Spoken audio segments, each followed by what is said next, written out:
मैं बहुत ही भाग्यशाली हूँ इस मामले में कि मुझे महान सुरबहार वादिका, सितार वादिका विदुषी अन्नपूर्णा जी के पुण्य स्मृति में आयोजित ये समारोह है, जो उनके ही शिष्य नित्यानंद जी हल्दीपुरकर जी ने आयोजित किया। उसमें गाने का मुझे मौका मिला।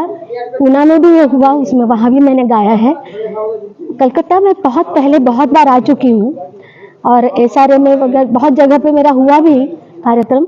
बीच में बहुत सालों से नहीं आ पाई थी, तो आज मैंने जब यहाँ पे आई और मैंने जो राग गाए हैं उनको समझने वाले गुणीजन सारे श्रोताजन थे, जिसका मुझे बहुत आनंद हुआ, क्योंकि मैंने बहुत सालों से कलकत्ता में श्रोताओं से संवाद तो किया नहीं था, इसलिए मुझे पता नहीं था।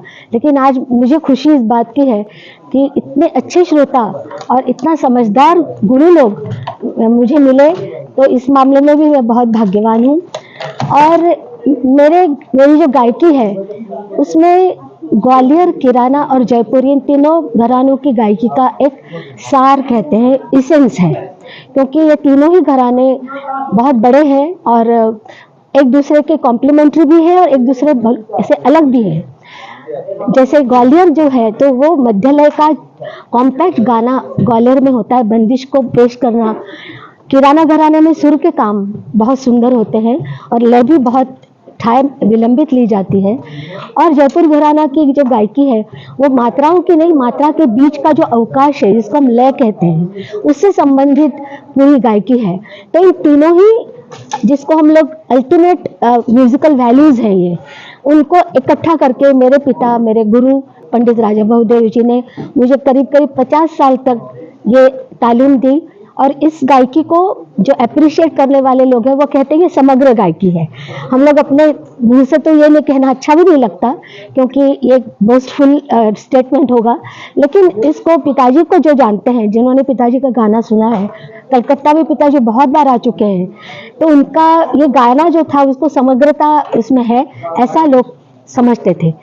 और दूसरे जो मेरे गुरु पंडित MS कानेटकर जी, उन्होंने मुझे जयपुर घराने की और भी गहराई से तालीम दी, जिसके कारण मैं और जयपुर गायकी को, क्योंकि वो विकट गायकी है और लय प्रधान गायकी है और जोड़ रागों के गाने का उनका जो कौशल्य है, उनकी जो एक्सपर्टीज है वो इतनी बड़ी है, तो उन सब का जो एक दृष्टि देना कहते हैं वो मुझे नज़र पंडित कानेटकर जी ने दी। इस तरह से मेरे दोनों ही गुरु मेरे सब कुछ हैं, उनको भी मैं समर्पित करती हूँ हर एक अपनी प्रस्तुति को, तो उनको मैं याद कर रही हूँ। और आज अन्नपूर्णा जी को भी मैंने उनकी पुण्य स्मृति को अभिवादन करते हुए आज का मैंने कार्यक्रम प्रस्तुत किया और बहुत ही आनंद आया यहाँ पर गा करके।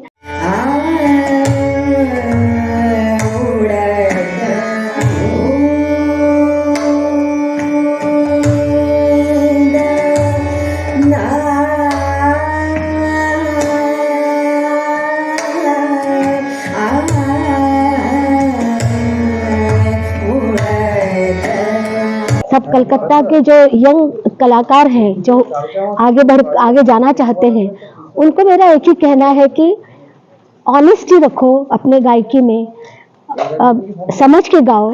There should be some reasoning behind singing something. आप यदि उसका जवाब नहीं दे सकते, आप उसका रीजनिंग नहीं बता सकते, तो आपकी तालीम अभी होने वाली पूरी नहीं हुई। जब आपकी तालीम इतनी अच्छी हो जाए कि आपकी मैच्योरिटी इतनी अच्छी मिले आपको कि आप जो गा रहे हैं उसका लॉजिकली आप उसको एक्सप्लेन कर सकते हैं गाने में, बातचीत में नहीं। बातचीत करने की जरूरत ही नहीं, गायक जो है वो सब कुछ गाने के माध्यम से ही कलाकार अपने पूरे विचार रखता है।